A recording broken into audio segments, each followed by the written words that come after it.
आप सभी को संदीप सुपर स्टोरी में स्वागत है। रामायण की छोटी सी कहानी सुनाने जा रहा हूँ। इस कहानी का नाम है सीता और वनवास। आप लोग इस कहानी में लास्ट तक बने रहिएगा।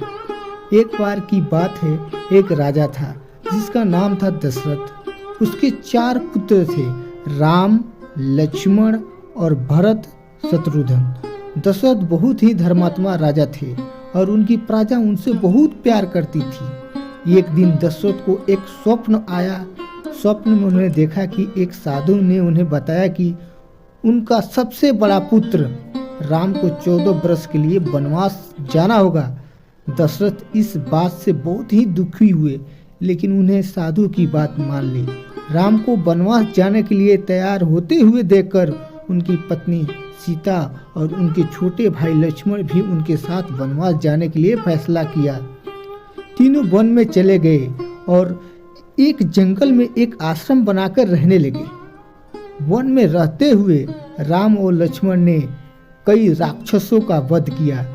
एक दिन जब वे जंगल में घूम रहे थे तो उन्होंने एक सुंदर अप्सरा नारी को देखा।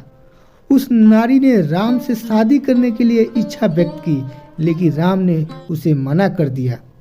अप्सरा इस बात से बहुत क्रोधित हुई और उनसे राम को श्राप दिया कि वह एक दिन एक सांप के काटने से मर जाएंगे।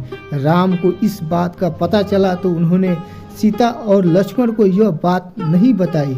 कुछ दिनों बाद राम और सीता और लक्ष्मण एक जंगल में घूम रहे थे, तभी राम को एक सांप दिखाई दिया। राम ने सांप को मारने के लिए अपना धनुष बाण उठाया, लेकिन सीता ने उन्हें रोक दिया। सीता ने कहा कि सांप को मत मारो, यह एक साधु है। राम ने सीता की बात मान ली और सांप को नहीं मारा, लेकिन सांप ने राम को काट लिया। राम को सांप काटने से बहुत ही दर्द हुआ। सीता और लक्ष्मण ने राम को आश्रम ले गए और उनका इलाज किया। अंत में राम स्वस्थ हो गया। सीता और लक्ष्मण बहुत ही खुश हुए। कुछ साल बाद राम और सीता लक्ष्मण को एक दिन एक साधु मिला। साधु ने उन्हें बताया कि राजा भरत ने उन्हें दर्शन दिया था और कहा था कि वे राम और सीता लक्ष्मण को वापस अयोध्या ले आएंगे। साधु के साथ साथ राम और सीता लक्ष्मण अयोध्या लौट आए। वहां उन्होंने दशरथ के दूसरे पुत्र भरत को राजा के रूप में पाया। भरत ने राम और सीता लक्ष्मण का बहुत ही स्वागत किया और उन्हें अयोध्या में रहने के लिए ही कहा। राम और सीता लक्ष्मण अयोध्या में रहने लगे। उन्होंने भरत के साथ मिलकर अयोध्या का एक समृद्ध और खुशहाल राज बनाया।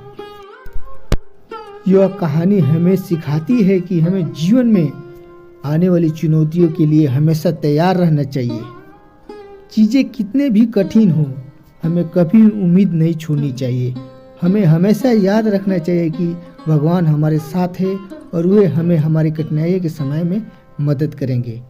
यह कहानी आप सभी को अगर अच्छी लगी है तो दिल से लाइक करें, कमेंट करें और सब्सक्राइब करें और शेयर करें।